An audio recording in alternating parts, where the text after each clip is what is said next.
Whitney, meu amor, livro de Judith MacNaught, parte 12. Para fugir do salão de baile superlotado, Whitney havia ido ao terraço, onde o ar fresco da noite refrescava-lhe o rosto afogueado. Encostando-se na mureta, sorriu para os cavalheiros que a haviam seguido, mas estava distraída, observando as pessoas lá dentro, esperando ver Clayton, mas sabendo que ele não compareceria, pois já era muito tarde. Talvez ele não houvesse recebido o convite, ou tivesse ido diretamente para a vila, sem passar em Londres. Whitney suspirou, arrependida de ter enviado uma carta à tia, dizendo-lhe que tudo estava sob controle e que podia viajar para visitar os parentes no sul como vinha planejando. Por que não esperava que Clayton correspondesse o bilhete e aceitasse o convite? Como ela esperara pelo momento de vê-lo naquela noite. Deixar os cabelos soltos porque ele dissera que gostava deles assim. Vestira-se especialmente para agradá-lo, escolhendo um vestido marfim bordado com pérolas. Fizera tudo para deixá-lo satisfeito e ele não aparecera, nem se dignara a escrever recusando o convite. À beira das lágrimas, ela tentava convencer-se de que estava tão dolorosamente desapontada porque naquela noite não seria possível dizer a Clayton que queria se casar com ele. Mas no fundo sabia que o motivo era mais sério. Sentia saudades. Clayton cumprimentou rapidamente os convidados que conhecia e depois observou o que se passava à sua volta. Vigilante, como um felino espreitando sua presa, viu Duville dirigindo-se para uma das portas do terraço, levando 2 taças de champanhe. Movendo-se ligeiramente para ter uma visão melhor do lado de fora, apertou os lábios furioso ao ver Whitney de pé junto à mureta, rodeada por vários homens. Então encaminhou-se para lá, forçando-se a aparentar naturalidade. Os admiradores de Whitney, um bando de idiotas desprezíveis, fingiam tocar instrumentos musicais enquanto ela os regia, como uma batuta invisível. Uma cena bastante convincente, ele pensou com sarcasmo, pois sua noiva desempenhava um papel que lhe caía muito bem, o de comandar homens. Ia sair quando alguém pegou-o pelo braço, detendo-o. Ele se virou e viu Margaret Merrington. — Que surpresa vê-lo aqui! A moça exclamou. Clayton puxou o braço, mas Margaret segurou-o com mais força. — Não é degradante? Ela comentou, fazendo um gesto na direção de Whitney. Apesar de todo o treinamento social que tivera desde o nascimento, ele não foi capaz de disfarçar seu descontentamento com a jovem e encarou-a gelidamente. Viu o olhar de adoração transformar-se, tornando-se carregado de ódio e despeito. Risos espalhafatosos no terraço fizeram-no olhar novamente para lá. — Se você a quer, vá lá e pegue. Margaret disse em tom de desprezo. Não precisa preocupar-se com Duville ou Poulsen-Varin, porque nenhum dos dois jamais se casará com ela. — Por que me diz isso? Perguntou Clayton, livrando o braço com um movimento brusco. Paul acabou de descobrir que Duville já sabe há anos. Nenhum deles foi o primeiro na vida dela. Virando-se, Margaret concluiu falando por cima do ombro. Caso esteja interessado em saber, o primeiro foi um cavalariço. Foi por isso que o pai mandou-a para a França. Algo partiu-se dentro de Clayton, rompendo seu controle sobre as emoções. Em qualquer outro momento ele teria ignorado as palavras venenosas de Margaret, pois já lidara bastante com o ciúme feminino para reconhecê-lo. Mas justamente naquele dia, percebera que Whitney estivera brincando com ele, enganando-o com mentiras. Decidido, saiu para o terraço e aproximou-se de Whitney justamente quando um de seus admiradores, obviamente bêbado, caía diante dela, apoiando-se num joelho. O jovem ia começar a falar quando olhou para um ponto ao lado dela e calou-se, engolindo em seco. Whitney virou-se e, ao ver Clayton, sorriu, invadida por uma onda de alegria, mas ele observava o pobre jovem que continuava ajoelhado. Levante-se, ordenou Clayton. Então, acrescentou com sarcasmo. Se pretende pedir a mão da senhorita Stone em casamento, desista, porque ela já concedeu as duas únicas que tem. Com isso, agarrou Whitney pelo pulso e afastou-se, levando-a consigo. Pouco depois, desciam a escadaria externa. Pare com isso! Ela protestou. Você está me machucando. Ela tropeçou na barra do vestido e quase caiu de joelhos quando chegaram à calçada e aproximaram-se do coche que estava à espera. Clayton levantou-a com violência. Pegando-a pela cintura e mandando o cocheiro abrir a porta, jogou-a no assento do veículo. Ei, como se atreve? Exclamou Whitney, zangada e embaraçada por ter sido arrancada daquela forma da casa de Emily. Quem você pensa que é? O coche pôs-se em movimento tão repentinamente que ela foi jogada contra o encosto do banco. E quem você pensa que sou? Clayton parodiou. Esqueceu que eu sou o seu dono? Não foi você mesma quem disse que seu pai a vendeu e eu a comprei? Whitney encarou-o, a mente em completo tumulto. Não conseguia entender por que Clayton ficara tão zangado com a brincadeira de Carlisle. Ele se ajoelhara aos seus pés fingindo que ia pedi-la em casamento, pois quando surpreendera o primo dela, Cuthbert, fazendo aquilo a sério, encarara a situação com bom humor. Imaginava uma noite de alegria. No entanto, via-se alvo da raiva de Clayton por causa de uma bobagem. Mesmo assim, estava absurdamente feliz por ele não ter ignorado seu convite. O Sr. Carlisle bebeu demais, começou a explicar. Foi só uma brincadeira, ele... Cale-se! Clayton ordenou, virando-se para olhá-la. A luz bruxuleante do lampião que iluminava o interior do coche, ela percebeu atônita uma fúria intensa nos olhos cinzentos. Então, ele tornou a olhar para frente com uma expressão de desgosto, como se não pudesse fitá-la. Chocada, magoada, Whitney começou a sentir-se assustada também. Ficou olhando pela janela, vendo as luzes da cidade escassearem até que entraram na escuridão de uma estrada. Aonde está me levando? Perguntou, mas não obteve resposta. Clayton, aonde estamos indo? Ele tornou a encará-la, desejando pôr as mãos ao redor daquele gracioso pescoço e torcê-lo, pois era o que ela merecia por ter entregado o corpo a outros homens, por ter traído seu amor e sua confiança, por ser uma vagabunda. Enojado, virou a cabeça olhando pela janela. Uma tentativa de combater o medo que aumentava, e Whitney procurou descobrir em que direção estavam indo. Para o norte, percebeu quando o coche saiu da estrada secundária, entrando na principal. Esta noite eu ia lhe dizer que descobri que desejo me casar com você, contou, engolindo o que lhe restava de orgulho. Não precisa me levar para a Escócia. Não preciso levá-la para a Escócia.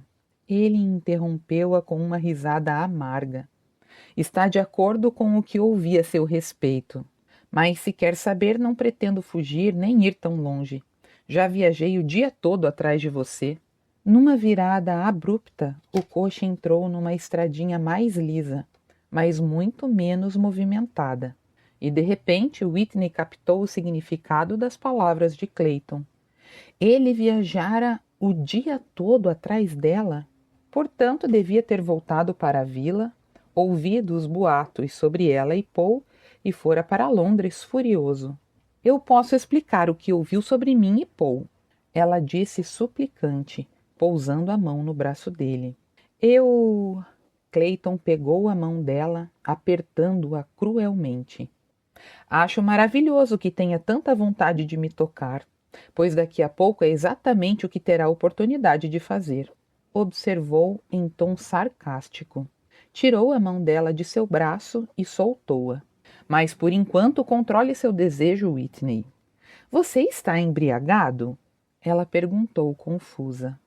Não, não estou, portanto não precisa se preocupar com o meu desempenho. Clayton respondeu, destacando a última palavra sugestivamente. Por que não dorme um pouco? A noite será longa e exaustiva para você, Whitney. Assustada e sem entender o que estava acontecendo, e ferida pelo frio desprezo que via nos olhos cinzentos cada vez que Clayton a fitava, Whitney sentia-se à beira da histeria. Então, de súbito, compreendeu o que ele pretendia fazer. Deslizando para a porta do seu lado, pôs a cabeça para fora e perscrutou a escuridão. À procura de sinais de uma vila, de uma casa ao menos, um lugar onde pudesse procurar refúgio. À frente, brilhavam luzes na beira da estrada. Um posto de troca de animais ou talvez uma estalagem. Ela não sabia o que poderia sofrer, saltando do veículo em movimento, mas isso não importava, desde que ainda fosse capaz de correr.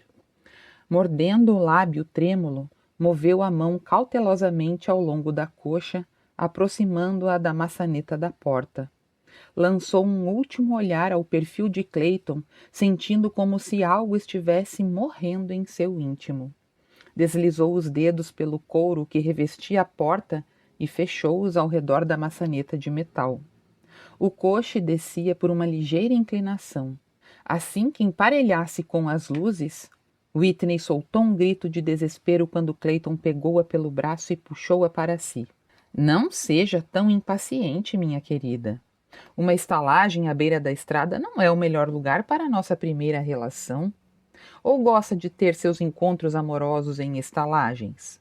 Com um movimento brusco, jogou-a no banco à frente. Gosta? Com o coração martelando dolorosamente, ela observou as luzes passarem e ficarem para trás, acabando com sua esperança de fuga. Quanto a mim, sempre preferi o conforto dos meus próprios aposentos a esses lugares duvidosos, em que os lençóis são gastos e às vezes até pouco limpos. Você é nojento! Ela exclamou, perdendo o controle. Isso me torna o parceiro de cama perfeito para uma vagabunda, não acha? Abalada, Whitney fechou os olhos, reclinando a cabeça no encosto. Precisava explicar o que acontecera. Por que Clayton estava furioso por achar que ela não rompera um noivado com Paul? Foi a senhora Sevarin que deu início aos boatos que você ouviu, Clayton. Começou num murmúrio. Apesar do que possa parecer, eu disse a Paul que não me casaria com ele, mas todos já estavam falando que havíamos ficado noivos, então resolvi ir a Londres para... E os boatos a seguiram até aqui. Clayton interrompeu-a. Agora parem de me aborrecer com suas explicações. Mas, Clayton... Cale-se. Ele tornou a ordenar. Se continuar falando, posso mudar de ideia e tomá-la aqui mesmo, em vez de esperar até estarmos numa cama confortável. O terror envolveu o coração de Whitney, obrigando-a a ficar calada. Fazia quase 2 horas que viajavam quando o coche passou entre os pilares de um portão. Saindo do torpor em que mergulhara, Whitney endireitou-se olhando pela janela e vendo que percorriam uma longa alameda. Por fim, o veículo parou diante de uma grande casa fracamente iluminada. Clayton desceu e arrastou-a para fora. Não vou entrar nessa casa, ela gritou, debatendo-se, tentando escapar das mãos dele, que a seguravam pelos pulsos. É um pouco tarde para lutar por sua virtude. Ele zombou, erguendo-a nos braços. Encontrou a casa e subiu numa escada curva muito longa. Uma criada de cabelos ruivos apareceu na galeria, e Whitney pensou em lhe pedir socorro, mas Clayton apertou-a brutalmente, deixando claro que não toleraria nenhuma rebelião. Volte para a cama, ele gritou para a criada, que olhava a cena parecendo incrédula. Por favor, pare com isso, suplicou Whitney quando ele, com o pé, empurrou uma porta, abrindo-a. Entraram num quarto e ela não pôde deixar de notar que era espaçoso e luxuoso, que havia uma enorme lareira onde o fogo brilhava. Mas seu olhar fixou-se hipnotizado na grande cama de colunas, erguida sobre um tablado no meio do aposento, para a qual Clayton a estava arrastando. Ele jogou-a na cama e voltou para a porta, trancando-a. Whitney viu-o retornar e passar pela cama, indo na direção da lareira, sentando-se no sofá virado para o fogo. Longos minutos escoaram-se, e Clayton continuou sentado, olhando para ela como se estivesse observando um animal cativo. Venha cá, Whitney. Ele ordenou por fim, quebrando o silêncio com sua voz áspera e fria. Em vez de obedecer, ela recuou em direção aos travesseiros, olhando para as janelas, depois para as portas, imaginando se poderia alcançar uma delas antes que Clayton tivesse tempo de impedi-la. Pode tentar, mas não vai conseguir, ele declarou, adivinhando sua intenção. Engolindo um soluço, ela sentou-se na cama, lutando contra a histeria que lhe apertava a garganta. Eu falei com Paul. Diga esse nome mais uma vez e eu a matarei. Clayton ameaçou-a ferozmente. Pode ficar com Sevarin se ele a quiser, mas falaremos disso depois. Agora, meu amor, vai vir até aqui sem ajuda ou terei que ir buscá-la? Ele virou-se para ela com um olhar severo, dando a ela um breve momento de reflexão. E então ele a ameaçou, levantando-se parcialmente da cadeira. Não querendo dar-lhe a satisfação de demonstrar mais uma vez que podia dominá-la com facilidade, Whitney saiu da cama e caminhou até ele, parando a 2 passos de distância, pois as pernas trêmulas não lhe permitiram aproximar-se mais.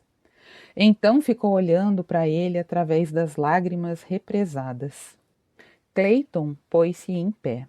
Vire-se, comandou secamente. Antes que ela pudesse emitir um protesto, ele pegou-a pelos ombros e girou-a. Com um puxão violento, abriu as costas do vestido, rasgando o tecido, e os pequenos botões arrancados se espalharam pelo chão. Tornou a virá-la, encarando-a com um sorriso malévolo. Comprei esse vestido também, lembrou-a, voltando a sentar-se. Por um longo momento observou Whitney tentar segurar o tecido escorregadio contra os seios. Solte, ordenou. O vestido de cetim deslizou pelos quadris arredondados ao longo das pernas e amontoou-se no chão. Tire o resto, Clayton exigiu implacável. Sufocada de humilhação, Whitney hesitou. Então soltou o laço da anágua, que escorregou para cima do vestido e ficou parada, trêmula, coberta apenas pela fina combinação. Ele esperava que ela tirasse a combinação também, Whitney sabia. A nudez total como humilhação final. Ele queria puni-la por causa dos mexericos a respeito de Paul, mas ela já fora bastante castigada. Em silenciosa rebeldia, saiu do meio da pilha de tecido e recuou. Clayton, porém, levantou-se antes que ela desse o segundo passo. Pegando a combinação pelo decote, rasgou-a, despindo Whitney completamente. Agora volte para a cama. Desesperada para esconder sua nudez, ela correu para a cama e cobriu-se até o queixo, como se daquela maneira pudesse proteger-se da brutalidade de Clayton. Sentindo-se fora da realidade, viu-o tirar a casaca e a camisa, jogando-as no chão. Quando ele começou a desabotoar a calça, ela virou o rosto e fechou os olhos. Pouco depois, ouviu-o aproximar-se da cama. Não se esconda de mim, Whitney. Pegando as cobertas, ele puxou-as para baixo, arrancando-as das mãos dela. Quero ver o artigo pelo qual paguei tão caro. Apavorada, numa espécie de transe, Whitney viu o rosto dele se enrijecer em uma expressão de sofrimento, e então as belas feições másculas voltaram a ser uma máscara de raiva. Lembranças de outros momentos misturaram-se à terrível realidade e ela recordou a gentileza de Clayton em tantas ocasiões, o olhar alarmado dele quando ela caiu do cavalo, seu olhar de afeto e orgulho quando ele a apresentara a Rutherford como sua noiva. Tia Anne tinha razão. Clayton a amava. O amor e um feroz sentimento de posse estavam o levando a agir daquela maneira horrível, e ela o impelira a fazer aquilo, negando seus sentimentos por ele por tanto tempo, querendo obstinadamente casar-se com o Paul. Clayton queria comprometê-la, para que ela não tivesse alternativa a não ser tornar-se sua esposa. Ele a amava, e ela, em troca, o expôs ao ridículo. Whitney tinha certeza que era esta a intenção de Clayton, mas ela estava errada. Ao olhar em sua direção, Clayton subitamente não sentiu qualquer desejo pelo corpo dela, ou mesmo desejo por vingança. Tudo o que sentiu foi um crescente e intenso desprezo e nojo. Deitada, com o cabelo reluzente caindo por cima de seus ombros macios e os belos e traiçoeiros olhos verdes fixos em seu rosto, Whitney Stone não era nada mais do que uma prova viva de que ele era um tolo completo, um ingênuo. Ele desperdiçou uma fortuna e investiu suas riquezas em sonhos tolos com uma mulher vil, traiçoeira e superficial. Agora, ele quase tinha se deixado conduzir a cometer um estupro. Essa percepção fez com que sentisse repugnância e fosse em direção aos seus braços, intencionando tirá-la da cama e ordenar que se vestisse e fosse embora. Whitney não podia imaginar que as intenções dele tinham mudado.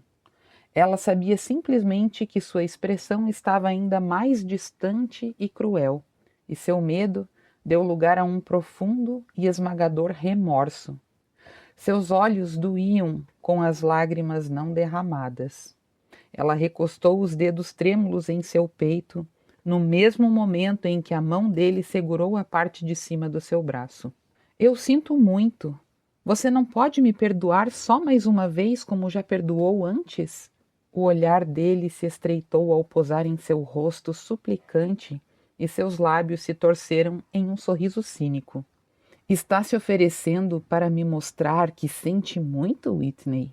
Whitney hesitou e depois assentiu de modo quase imperceptível, seu coração acelerado pela culpa e pelo medo. Neste caso, ele disse com naturalidade, endireitando-se repentinamente, um de nós está usando roupa demais. Suas mãos passaram para o cós de suas calças e Whitney fechou bem os olhos.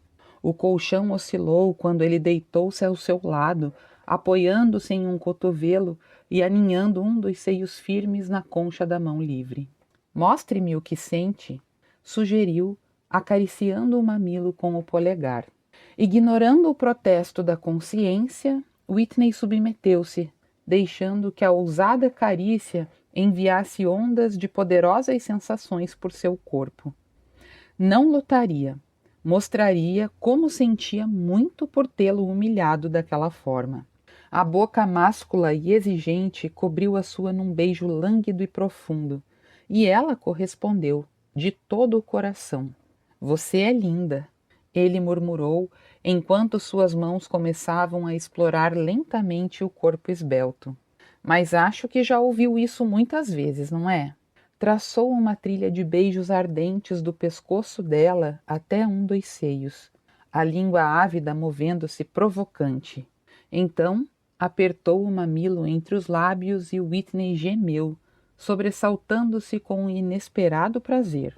Ele desceu a mão pelo corpo liso, introduziu-a entre as coxas, tocando a suave elevação coberta de pelos, e ela encolheu-se chocada. Clayton ignorou a reação, acariciando sua feminilidade, os dedos explorando, movendo-se, causando as sensações que fizeram Whitney estremecer convulsivamente. Beijando-a no pescoço, continuou com a carícia íntima, aumentando o desejo que a fazia gemer. E ela, indefesa sob a força do prazer que experimentava, começou a sentir pânico. Havia algo de errado no modo como Clayton agia. Para um homem levado pelo amor e o sentimento de posse, ele a beijava sem o costumeiro ardor, acariciava-a sem ternura e até mesmo sem a urgência causada pela paixão. Gosta disso, não é?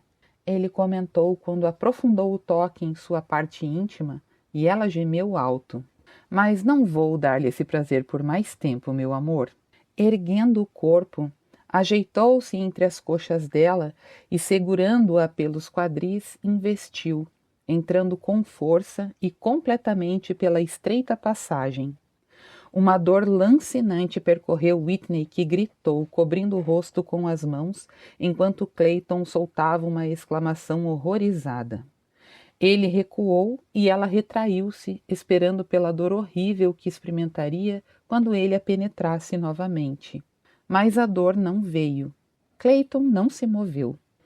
Whitney tirou as mãos do rosto e, através de uma névoa de lágrimas, viu que Clayton, ainda em cima dela, estava de olhos fechados. A cabeça inclinada para trás, o rosto em uma máscara de angústia. Incapaz de conter-se por mais tempo, ela começou a chorar, soluçando.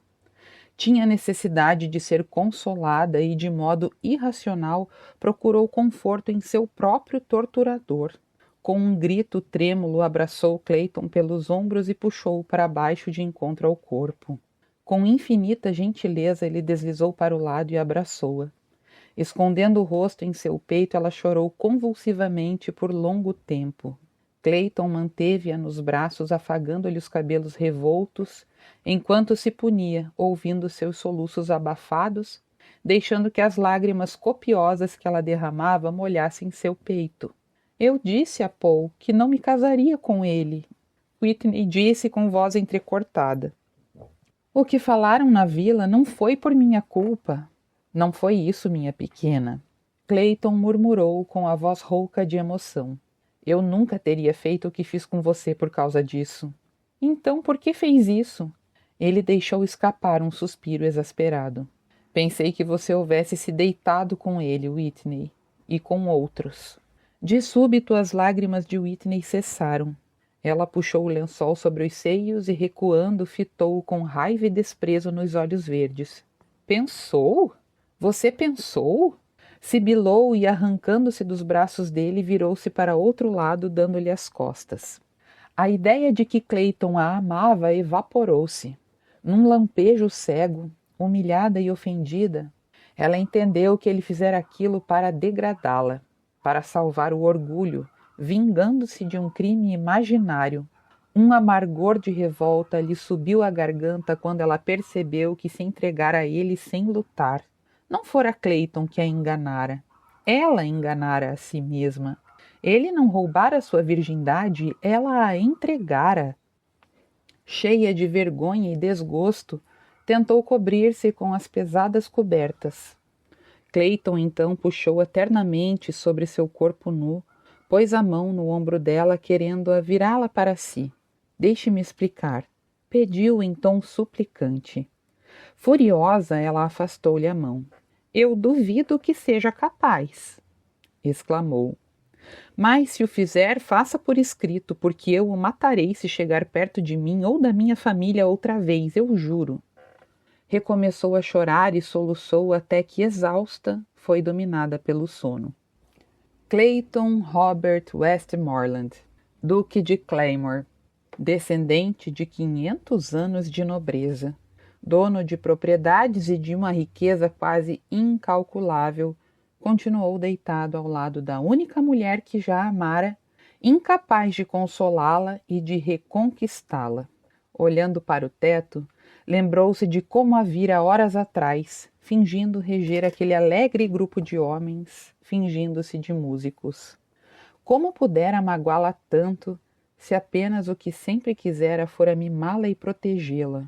No entanto, tirara-lhe brutalmente a inocência, mas perdera mais do que ela, pois acabava de perder a única coisa que realmente quisera possuir, o afeto da linda jovem a seu lado, e ela agora o odiava. Recordou todas as palavras vulgares, contundentes que lhe dissera no coche e ali mesmo naquele quarto. As frases degradantes, os toques que a feriram desfilaram implacáveis por sua mente, provocando uma dor profunda. Então ele se puniu, pensando e tornando a pensar em tudo o que fizera e dissera para magoá-la. Perto do amanhecer, Whitney virou-se adormecida, deitando-se de costas. Inclinando-se sobre ela, Clayton afastou suas mechas de cabelo cor de mogno, coladas nas faces macias. Então ficou olhando-a dormir, porque sabia que seria a última vez que a teria a seu lado em sua cama. Whitney acordou na manhã seguinte, vagamente consciente de um ardor entre as coxas e dos músculos doloridos. Abriu os olhos e, confusa, examinou o ambiente. Estava em uma cama gigantesca, colocada sobre um tablado. O aposento imenso era 10 vezes maior do que o espaçoso quarto que ela ocupava em casa, e esplendidamente mobiliado. O carpete verde musgo estendia-se por todo o piso. A parede inteira à sua esquerda era uma extensão de vitrais, e à sua frente havia uma lareira de mármore, tão grande que ela poderia ficar em pé dentro dela. As outras 2 paredes eram forradas por painéis de pau rosa e ostentavam tapeçarias de uma beleza extraordinária. Sentindo-se fraca, ela fechou os olhos e começou a deslizar outra vez para a paz do sono. Porém, sentando-se bruscamente, abriu os olhos. Estava no quarto dele, na cama dele. Alguém abriu a porta e Whitney encolheu-se, puxando o lençol de seda sobre os seios.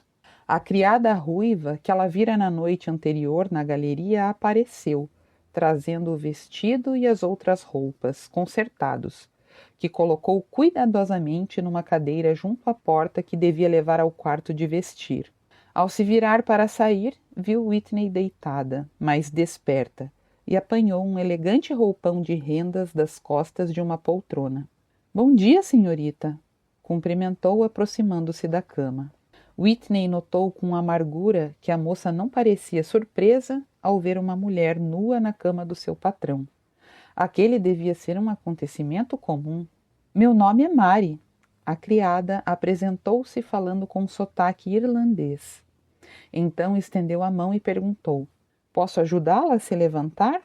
Profundamente envergonhada, Whitney aceitou a mão que ela lhe oferecia e saiu da cama sentindo-se sem firmeza. — Deus misericordioso! Exclamou Mary, olhando para o lençol inferior, manchado de sangue. — O que foi que ele fez com você? Whitney conteve uma gargalhada histérica. Que pergunta idiota! — Ele arruinou a minha vida, respondeu baixinho. No dia do juízo final, esse homem será castigado duramente pelo que lhe fez, profetizou a criada. O Senhor não o perdoará com facilidade, sendo ele o que é, e você, uma virgem. Finalmente desviou o olhar do lençol manchado e levou Whitney para um banheiro de mármore adjacente ao quarto. Espero que Deus não o perdoe nunca, disse Whitney, entrando na banheira cheia de água tépida. Quero que ele queime nas chamas do inferno. Gostaria de ter uma faca para arrancar o coração desse monstro.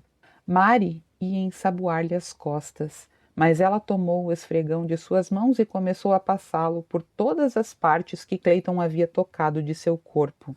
De repente parou o que estava fazendo. Ficara louca? Em vez de estar perdendo tempo naquela banheira, devia estar vestida, pensando num modo de fugir daquela casa. Segurou o braço da criada, olhando-a ansiosa. — Preciso ir embora antes que ele volte, Mary. Por favor, me ajude a fugir daqui. Você não imagina como ele me machucou, as coisas horríveis que ele me disse. Se eu não fugir, ele me obrigará a fazer aquilo de novo. Com uma expressão de tristeza e confusão nos olhos azuis, a criada balançou a cabeça. — Sua Graça, o Duque, não pensa em entrar aqui nem em mantê-la prisioneira, informou. Ele próprio me mandou cuidar de você. O coche está à sua espera, na frente de casa, e quando você estiver pronta, eu mesma a levarei até lá. 2 andares acima da entrada principal da residência, Clayton olhava pela janela, esperando para ver pela última vez a mulher a quem amava. As árvores curvavam-se suspirando ao vento como se fizessem uma reverência a Whitney quando ela saiu para a claridade do dia triste e cinzento como a alma dele. O vestido e os cabelos lindos agitavam-se, soprados por lufadas de vento, enquanto ela descia o longo lance de escada, indo na direção do coche. Chegando ao último degrau, Whitney parou, e Clayton por um momento pensou que ela fosse olhar para cima e vê-lo.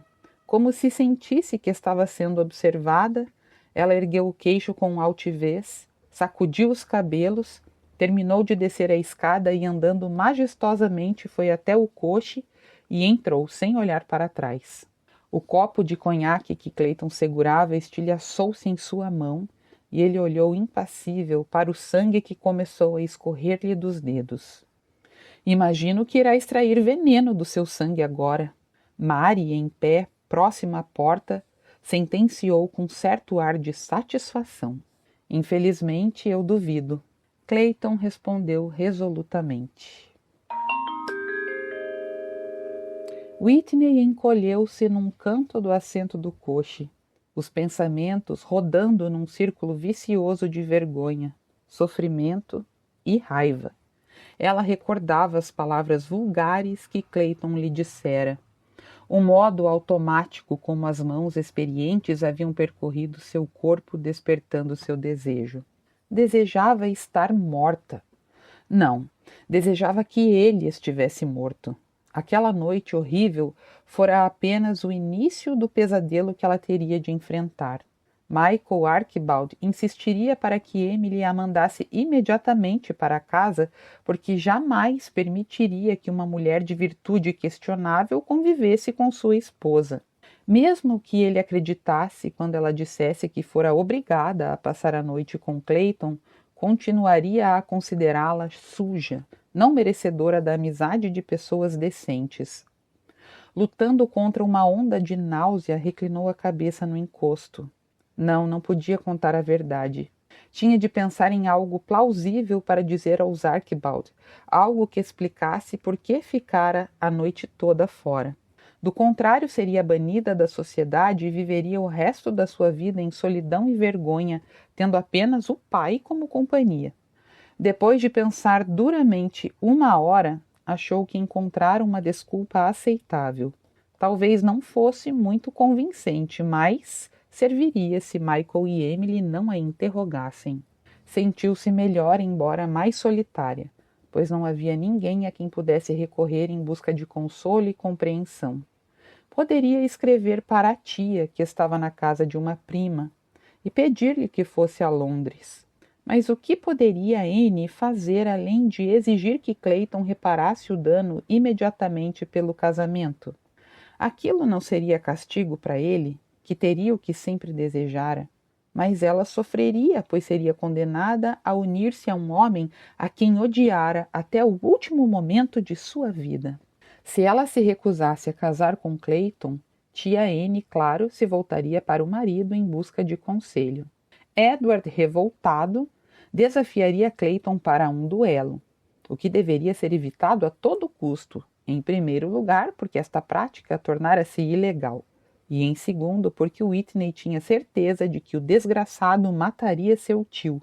A única alternativa restante era Edward pedir justiça através dos tribunais. Mas um julgamento e o escândalo inevitável arruinariam Whitney para sempre. Assim lá estava ela, forçada a suportar sua dor e vergonha sozinha, sem nenhuma possibilidade de vingar-se daquele demônio que a destruíra. Talvez conseguisse pensar em alguma solução. Uma coisa era certa: ele morreria se ele a tocasse novamente. Não, ela se mataria antes que ele a tocasse novamente. Ao chegar à casa da amiga, Whitney teve a impressão de que todos os serviçais estavam nos corredores, olhando-a consternados. Passou corajosamente pelo mordomo, por 3 criados e uma meia dúzia de criadas de cabeça erguida, mas quando entrou no quarto e fechou a porta, tremia incontrolavelmente. Clarissa apareceu um momento depois, parecendo um porco-espinho arrepiado. Gritou com ela, abriu gavetas, fechando-as com estrondo. Resmungou coisas a respeito de mocinhas desavergonhadas e nomes manchados. Whitney ocultou seu desespero atrás de uma máscara impassível. Arrancou do corpo odioso o vestido de marfim, envolvendo-se rapidamente num roupão quando Clarissa observou-lhe o corpo nu com ar desconfiado. Sua pobre mãe deve estar se revirando no túmulo, a criada comentou, parando diante dela com as mãos plantadas nos amplos quadris. Não diga asneiras. Minha mãe está descansando em paz, pois sabe que não fiz nada de que deva me envergonhar. Pena que os criados desta casa não saibam disso, replicou Clarissa, bufando de raiva. Estão todos falando de você. A conversa com Emily, ao entardecer, foi ainda mais humilhante. Whitney explicou que o duque a levara a uma outra festa, no outro lado da cidade, e que quando ficara tarde demais para ela voltar, a anfitriã sugerira que dormisse lá. No final, a amiga fez um gesto de cabeça indicando que compreendera, mas o choque estampado em seu rosto foi pior do que qualquer acusação que pudesse ter feito. Emily foi ao escritório do marido e repetiu tudo o que Whitney lhe contara. Como vê, foi tudo muito inocente, afirmou em tom confiante, observando o rosto dele detidamente. Você acredita na explicação de Whitney, não é, Michael? Não, ele respondeu em tom calmo. Não acreditei. Estendeu a mão e puxou a esposa para seu colo. Por um longo momento observou-lhe as feições. Então disse gentilmente, mas acredito em você. Se me disser que ela não fez nada de errado, acreditarei. Eu te amo, Michael, ela murmurou aliviada. Tenho certeza de que Whitney nunca faria nada indecente. Whitney temera a hora do jantar, mas Emily e o marido pareciam perfeitamente descontraídos e naturais. Michael convidou-a para ficar até depois do casamento de Elizabeth, marcado para dali a pouco mais de um mês. Parecia tão sincero e Emily insistiu tanto que ela acabou por aceitar o convite. A última coisa que desejava era voltar para casa e para o pai e enfrentar os mexericos a despeito do seu noivado com Paul. Naquela noite, porém, quando se deitou, sentiu-se dominada pela solidão e o desespero. Mas não havia nada que pudesse fazer. Daquele dia em diante seria sempre solitária. Nunca teria marido ou filhos, pois nenhum homem decente iria querer uma mulher suja, manchada, que fora usada por outro. Sempre quisera ter filhos e agora aquilo era um sonho impossível. Na verdade, ela não queria um marido. Nunca suportaria ser tocada novamente. Em toda a sua vida, só houvera 2 homens com quem ela pensara em se casar. Paul, superficial e fraco, e Clayton, um animal. Paul apenas a desapontara, mas Clayton a destruíra, insinuando-se em seu coração, usando-a e depois livrando-se dela, mandando-a para casa sem nenhum pedido de desculpa. Furiosa, enxugou as lágrimas que rolaram por seu rosto. Clayton Westmoreland a fizera chorar pela última vez. Quando voltassem a se encontrar, ela estaria refeita. Não pensaria mais nele, não pensaria mais no que acontecera na noite anterior. Nunca mais. A despeito dessa decisão, os dias seguintes foram os mais terríveis da vida de Whitney. Cada vez que o mordomo aparecia para anunciar um visitante, ela se apavorava, com medo que fosse o Duque de Claymore. Saía raramente com Emily, temendo encontrar-se com ele em algum lugar. Em vez de acalmar-se, sentia-se mais tensa a cada dia, chegando a pensar que ficaria louca. Mas cumpriu a promessa que fizera a si mesma. Recusou-se a voltar a pensar naquela noite fatídica e não derramou mais uma lágrima sequer. Capítulo 25. 2 confortáveis carruagens de viagem aguardavam diante do castelo de pedras de 3 andares, principal residência de Clayton. A grandiosidade da construção e dos arredores era fruto de um adorável trabalho de restauração e ampliação, levado a efeito ao longo dos anos por Clayton, o pai, o avô e todos os duques de Claymore que os haviam precedido. Para visitantes e hóspedes, a residência era motivo de grande admiração, com seus aposentos com cúpulas de vidro, de onde era possível ver o céu, salões de esplendor surpreendente, onde os tetos abobadados e 9 metros de altura eram sustentados por pilares góticos e exibiam pinturas de Rubens representando cenas de magnífica beleza. Para Clayton, porém, nos últimos dias, a casa tornara-se um lugar assombrado por lembranças carregadas de remorso que não o deixavam dormir, a não ser quando a exaustão o vencia. Mas então o mesmo pesadelo assaltava-o, levando-o de volta ao que acontecera 7 noites antes. Era um lugar do qual ele precisava fugir. Sentado à escrivaninha, na espaçosa biblioteca com paredes forradas por painéis de carvalho, ouvia com impaciência o solicitador repetir as instruções que ele acabara de lhe dar. Compreendi direito, Excelência. O senhor quer retirar a proposta de casamento que fez a senhorita Stone, mas não deseja de volta nada do que pagou para firmar o acordo, é isso? Foi exatamente o que eu disse. Clayton afirmou. Vou para o Grand Oak hoje e só retornarei daqui a 15 dias. Trago os documentos aqui para eu assinar um dia após meu retorno. A duquesa de Claymore ergueu os olhos ansiosa quando o mordomo apareceu na porta do salão. O coche de sua excelência está subindo a alameda. O homem, antigo criado do Westmoreland, anunciou com um semblante solene, iluminado por prazer e indisfarçada satisfação. Sorrindo, a duquesa caminhou até uma das janelas voltadas para o jardim da mansão que o falecido marido pusera em seu nome, muitos anos antes, para que ela morasse ali e ficasse viúva, o que de fato acontecera. Em comparação com Claymore, Grand Walk era uma propriedade pequena, mas ela vivia ali com grande conforto e luxo, recebendo amigos e parentes e oferecendo festas. Os 5 apartamentos para hóspedes, localizados atrás da casa principal, deixavam evidente o quanto ela gostava de recebê-los. Após observar as 2 carruagens pararem diante da escadaria da frente, a duquesa verificou sua aparência em um espelho.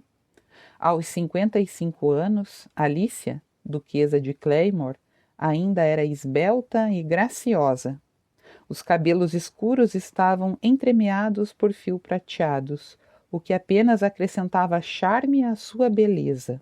Uma sombra de preocupação passou por seus olhos cinzentos enquanto ela ajeitava o penteado, pensando no estranho bilhete que Clayton lhe enviara, avisando que passaria 15 dias em sua companhia. As visitas dele eram sempre curtas e não muito frequentes, de modo que algo devia ter acontecido para que ele se dispusesse a ficar tanto tempo em Grand Oak. Certa agitação no vestíbulo anunciou a entrada de Clayton, e com um amplo sorriso, Lady Westmoreland foi ao encontro dele. Ignorando suas mãos estendidas, o filho abraçou-a, beijando-a na testa. Está mais linda que nunca, minha senhora. A mãe inclinou a cabeça para trás para olhá-lo, preocupando-se ao ver marcas de tensão e fadiga no belo rosto másculo. Esteve doente, querido? Sua aparência está péssima. Obrigado, mãe. Ele replicou irônico. Também estou encantado em vê-la. Claro que estou adorando ver você, ela exclamou, rindo. Quis dizer que gostaria de vê-lo com melhor aparência. Dispensando o assunto com um gesto gracioso, levou Clayton para o salão e os 2 sentaram-se num dos sofás. Stephen está deslumbrado com a ideia de passar 15 dias aqui com você. Planejou uma porção de festas e já deve estar chegando com um grande número de amigos. Duvido que você vá poder ter sossego. Não faz mal. Clayton assegurou-lhe, levantando-se e indo até uma mesa lateral, onde serviu-se de uma generosa dose de uísque.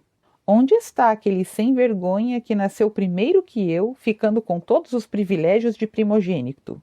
Stephen Westmoreland gritou do corredor. Entrou no salão rindo e, piscando para a mãe, foi apertar a mão do irmão. Cansei de dar desculpa às beldades londrinas para justificar a sua ausência, de maneira que trouxe algumas delas comigo. Ótimo! Clayton aprovou sem entusiasmo. Stephen estreitou os olhos.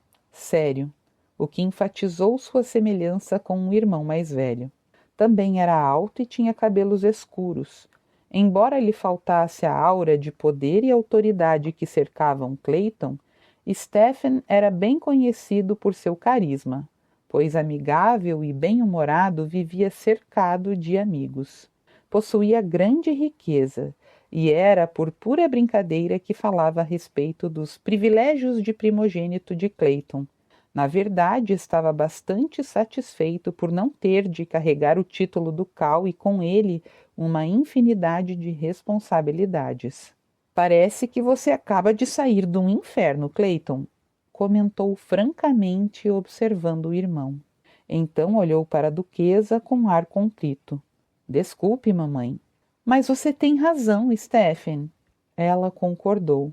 Eu disse quase o mesmo que você. Deve ser mal de família ignorar as boas maneiras e fazer comentários desagradáveis para as pessoas, disse Clayton sarcasticamente. Olá, Stephen. Após conversar um pouco com o irmão e a mãe, alegou desejar descansar da viagem e os deixou. Stephen, querido, veja se descobre o que está acontecendo com ele, pediu a duquesa assim que ficou a sós com o filho mais jovem. Clayton não tolera intromissão nos seus assuntos, mamãe, e pode ser que ele só esteja cansado mesmo. No entanto, Stephen observou Clayton detidamente nas suas semanas seguintes. Durante o dia, o grupo de hóspedes e os anfitriões andavam a cavalo, caçavam ou iam à vila passear ou fazer compras. A única atividade, porém, que Clayton parecia realmente apreciar era cavalgar, mas mesmo assim comportava-se de maneira estranha, saltando sobre obstáculos quase impossíveis de ultrapassar e correndo demais, o que deixava Stephen apavorado, com o coração aos saltos. À noite havia festas, jogos de cartas, de bilhar ou simplesmente conversas, além dos flertes, algo inevitável num grupo que reunia 7 moças e 7 cavalheiros, todos bem educados e bonitos. Clayton portava-se com refinada elegância, e o irmão divertia-se em observar como as mulheres faziam de tudo para chamar-lhe a atenção, lançando mão de todos os recursos decentes e às vezes nem tanto. Mas era óbvio que elas estavam perdendo tempo com ele, pois a expressão distante e triste nunca abandonava os olhos cinzentos, mesmo quando Clayton sorria. Na véspera da partida dos hóspedes à noite, estavam todos reunidos no salão e Stephen continuava preocupado com Clayton, que em vez de descontrair-se, ficara cada vez mais fechado no correr dos dias. Acho que seu irmão ficou aborrecido conosco, comentou Janet Cambridge falando com Stephen e apontando para Clayton, que parado junto a uma janela, olhava para a escuridão. Pela vidraça, Clayton viu-o apontar para ele e ouviu sua risada gutural. Ela já o agradara com sua beleza sensual e a voz sedutora, mas faltava-lhe algo. Janet não tinha olhos verdes como o jade da Índia. Não o fitava com um olhar enviesado, provocante e malicioso. Não tremia em seus braços sob a força de emoções que não conseguia identificar. Era muito fácil, muito ansiosa por agradar, como a maioria das mulheres que não lhe opunham resistência e não o desafiavam. Não eram inocentes e cheias de vivacidade. Não eram espirituosas e nem interessantes. Não eram Whitney. Ele tomou um longo gole do seu drink para amenizar a dor que o nome dela trazia. Imaginou o que estaria fazendo. Teria voltado a querer casar-se com Paul Sevarin? Ou estaria se encontrando com Duville, que estava em Londres e poderia confortá-la, alegrá-la, ajudá-la a esquecer? Se ela tivesse de escolher entre os dois, Clayton desejava de todo o coração que escolhesse o francês, mais inteligente e mais sofisticado do que o apalermado do Sevarin. Apesar de desejar que Whitney voltasse a ser feliz, Clayton experimentava um terrível aperto no coração ao imaginá-la como esposa de outro homem. Voltou a torturar-se com a lembrança do que fizera. Ignorara Whitney quando ela tentara se defender. Com brutalidade, roubara-lhe a inocência, e quando tudo acabara, ela o abraçara e chorara.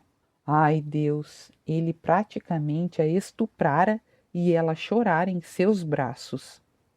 Forçando-se a mudar o rumo dos pensamentos, Clayton recordou-se de Whitney em momentos felizes, o que foi uma tortura ainda maior, pois ele mais uma vez deparou-se com a evidência de que tivera um tesouro nas mãos e o perdera. O ar confiante que ela olhou para ele na largada da corrida pouco antes do início. Se você quiser me seguir, eu ficarei feliz em mostrar-lhe o caminho.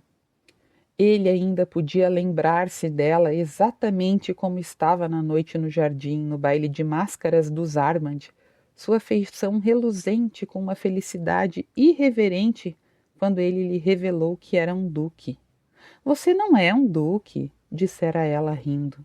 Você não usa monóculo, não usa bengala, não torce a boca, e com descaso e desculpe a honestidade, não me parece que sofra de gota. Ele se lembrou de como ela tinha se aproximado para beijá-lo de forma doce e apaixonada naquele dia próximo à casa do jardim. Deus, que criatura emotiva, impetuosa e amada ela podia ser quando não estava se comportando de maneira teimosa e rebelde, e maravilhosa. Fechou os olhos, se amaldiçoando por tê-la deixado ir embora do castelo de Claymore. Devia ter se casado com Whitney naquele dia, assim que conseguisse um padre que oficiasse o casamento. Mesmo que ela protestasse, ele poderia tê-la obrigado a aceitá-lo como marido, alegando como perder a virgindade não havia alternativa. Com o passar do tempo, talvez a conquistasse, levando-a a perdoá-lo. Pondo o copo abruptamente sobre a mesa perto da janela, ele passou pelos hóspedes e saiu do salão. Não havia nenhuma maneira de se redimir do crime que cometera contra Whitney. Nenhuma maneira. Os hóspedes partiram cedo na manhã seguinte e à noite os dois irmãos beberam juntos na biblioteca até ficarem completamente embriagados. Falaram da infância, trocaram confidências sobre suas loucuras da adolescência, sempre bebendo. Em dado momento, Clayton virou a garrafa de conhaque sobre o topo, mas nem mais uma gota caiu. Meu Deus, você bebeu uma garrafa inteira! Gaguejou Stephen rindo. Empurrou outra garrafa na direção de Clayton. Veja se não acaba com o uísque também. Clayton destampou a garrafa e encheu o copo até a borda. Que diabos está tentando fazer? Perguntou o irmão. Afogar-se? Não, estou tentando ficar inconsciente antes de você, explicou Clayton com voz pastosa. Talvez consiga, mas sempre serei o melhor, replicou Stephen com uma risada. Foi uma injustiça você ter nascido, irmão. Também acho. Eu nunca deveria ter feito isso. Errei, mas ela me fez pagar 10 vezes pelo meu erro. Embora as palavras houvessem sido pronunciadas de modo arrastado, o tom de sofrimento era tão evidente que Stephen ergueu a cabeça e encarou Clayton o mais rápido que lhe foi possível. Quem foi que te fez pagar por ter nascido, irmão? Perguntou. Ela? Ela quem? Indagou, tentando livrar-se do torpor provocado pelo álcool. A moça de olhos verdes, murmurou Clayton. Ela está me fazendo pagar. O que você fez a ela? Eu a pedi em casamento. Dei 100.000 libras ao idiota do pai dela, mas Whitney não me quis. Clayton retorceu o rosto com desgosto e tomou outro gole de uísque. Ficou noiva de outro e todo mundo está falando disso. Não, ela não ficou noiva, mas eu pensei que havia ficado e... E o quê? O irmão engrolou. Eu não acreditei que ela ainda era virgem. Não sabia até que a tomei e... a machuquei. Seguiu-se um silêncio longo e tenso. Então Clayton gemeu, escondendo o rosto nas mãos. Ai, Stephen, eu a feri. A feri demais. Eu a feri e ela me abraçou, chorando, porque queria que eu a consolasse. Com profundo espanto, o irmão ficou olhando para ele, tentando compreender aquela história desalinhada. Parecia que Clayton apaixonara-se por uma jovem de olhos verdes chamada Whitney. Stephen ouvira rumores em Londres sobre o irmão ter ficado noivo, mas não dera muita atenção a eles, pois boatos daquele tipo eram frequentes. Mas talvez fosse verdade. Talvez Clayton houvesse se apaixonado por aquela moça, Whitney, e ela o tivesse rejeitado. O mais incrível de tudo era o irmão ter sido levado a cometer uma violência imperdoável como o estupro. Por que fizera aquilo? Só porque a jovem rejeitara seu pedido de casamento? Por ciúme? Impossível. No entanto, Clayton estava se destruindo, dominado pelo remorso. Stephen suspirou confuso. O irmão sempre estivera rodeado de mulheres deslumbrantes, mas nunca se apaixonara por nenhuma delas. Whitney devia ser muito especial para tornar-se tão importante, pois era óbvio que Clayton a amara desesperadamente e ainda a amava. Na verdade, Stephen refletiu, se a moça buscara consolo nos braços de Clayton depois que lhe tirara a virgindade de modo tão violento, ela devia amá-lo também, e não pouco. No dia seguinte, os irmãos se despediram na escadaria externa, ambos incapazes de suportar a claridade do sol como resultado da bebedeira da noite anterior. A duquesa acenou para Clayton quando a carruagem partiu. Então virou-se para Stephen. Seu irmão está péssimo. Está mesmo. O jovem concordou, massageando as têmporas doloridas. Vamos para o salão, Stephen. Há algo que desejo discutir com você. A mãe disse com firmeza, entrando em casa. No salão, ela fechou a porta e sentou-se na poltrona mais próxima, levando um tempo longo demais para arrumar as saias à sua volta. Ontem à noite eu perdi o sono. Começou por fim. Desci com a intenção de ficar um pouco mais com vocês. E chegando à biblioteca vi chocada que vocês estavam embriagados e ia entrar para lhes passar um sermão quando ouviu o que Clayton estava me dizendo. Stephen ajudou-a. Lady Westmoreland moveu a cabeça, concordando. Como ele foi capaz de fazer isso? Ela murmurou. Não sei. É evidente que ele gosta da moça e é um homem. Não me trate como uma imbecil, Stephen. Sou adulta, fui casada, tive 2 filhos. Sei muito bem que os homens têm certas necessidades, mãe. O filho completou divertindo, vendo-a corar. O que eu estava querendo dizer era que Clayton é um homem que sempre atraiu as mulheres, mas nunca alguma o interessou tanto que o fizesse pedi-la em casamento. Parece que ele finalmente encontrou a mulher que queria. Se deu 100.000 libras ao pai da moça, suponho que ela não tenha dote, que seja de família pobre, mas mesmo assim recusou-o. Deve ser muito tola para recusar alguém como seu irmão, comentou Lady Westmoreland. Stephen sorriu, achando graça na lealdade materna, mas balançou a cabeça discordando. Não creio que seja tola. Clay nunca se interessou por moças tolas. Tem razão, a mãe disse com um suspiro levantando-se. Então acrescentou com tristeza. Clayton devia adorá-la. Ele adora ainda, mãe. Clayton leu o documento legal que dissolvia o contrato de noivado. Então, assinou-o e passou-o rapidamente por cima da mesa para o solicitador. Há mais alguma coisa? avisou quando o homem fez menção de se levantar.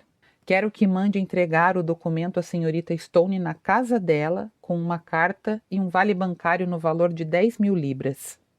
Abriu uma das pesadas gavetas da escrivaninha e retirou uma folha de papel branco com o seu brasão gravado, a prata no topo. Ficou olhando para o papel, o momento congelando-se no tempo. Não podia acreditar que a situação chegara àquele ponto. Como o seu compromisso com Whitney podia acabar daquela maneira, causando uma dor tão profunda, uma tão grande sensação de perda, se apenas semanas atrás ele estivera tão certo de que ela sempre ficaria ao seu lado, primeiro como sua noiva e depois como esposa. Por fim, forçou-se a pegar a pena e começou a escrever. Por favor, aceite meus sinceros votos de felicidade, que envio também a Paul. O vale bancário é um presente de casamento. Segue junto o documento que anula o nosso compromisso. Hesitou, sabendo que Whitney ficaria furiosa por causa do dinheiro, mas ele não podia imaginá-la economizando centavos para comprar um vestido, o que aconteceria quando ela fosse esposa de Sevarin. Se por algum milagre Whitney não se casasse com aquele tolo, o dinheiro seria apenas para ela. Com um gesto decidido, entregou o bilhete e o vale ao solicitador. Assim que ficou sozinho, depois que o homem saiu, teve de lutar contra o impulso de mandar um criado fazê-lo voltar, para que ele pudesse lhe tirar aquele odioso documento, o bilhete e o vale bancário e picá-los em 1000 pedacinhos. Ah, minha pequena, murmurou, reclinando a cabeça no espaldar da cadeira, fechando os olhos. Por que é que tinha que acabar assim? Pensou nas palavras que gostaria de ter escrito. Por favor, volte para mim. Juro que a farei esquecer o que aconteceu. Encherei seus dias com alegria e suas noites com amor. Teremos um filho e se você ainda não me amar, eu lhe pedirei que me dê uma filha que tenha seus olhos, seu sorriso e seus cabelos. Praguejando furiosamente, abriu os olhos e estendeu a mão para a correspondência que se acumulara durante sua ausência. A partir daí, lançou-se uma campanha cujo objetivo era esquecer Whitney. Mergulhou no trabalho, gastando horas, todos os dias, lendo relatórios a respeito de seus negócios e planejando novos investimentos. Sobrecarregou o secretário de tal maneira que foi necessário contratar um assistente para ele. Encontrou-se com os gerentes dos seus negócios, com os administradores de suas propriedades e com os arrendatários. Trabalhava o dia todo, até a hora de arrumar-se para ir ao teatro, à ópera ou a um baile. A cada noite, ele deliberadamente se deixava acompanhar por uma mulher diferente, esperançoso de que a cada momento aquela mulher despertaria algo nele. Algo que tinha morrido há 4 semanas. Mas se ela fosse loura, Clayton logo descobria uma aversão a cabelos claros. Se porventura fosse morena, o cabelo não apresentava o mesmo brilho de Whitney. Se fosse vivaz, acabava por atormentá-lo. Mas se o comportamento dela fosse sutil, ele a considerava desagradável. Caso estivesse calada, ele sentia um desejo feroz de balançá-la e dizer: "Por Deus, fale alguma coisa." No entanto, muito lentamente foi recuperando o equilíbrio. Começou a sentir que, se continuasse a bloquear a lembrança do maravilhoso par de olhos verdes, acabaria por esquecer Whitney. Conforme as semanas passavam, ele sorria com mais facilidade e ocasionalmente era capaz até mesmo de rir. Continua. Tá envolvido na história? Então já deixa o seu like e se inscreve no canal para continuar ouvindo. Não vá embora sem curtir e se inscrever, assim você não perde os próximos capítulos. Um beijo e até a próxima!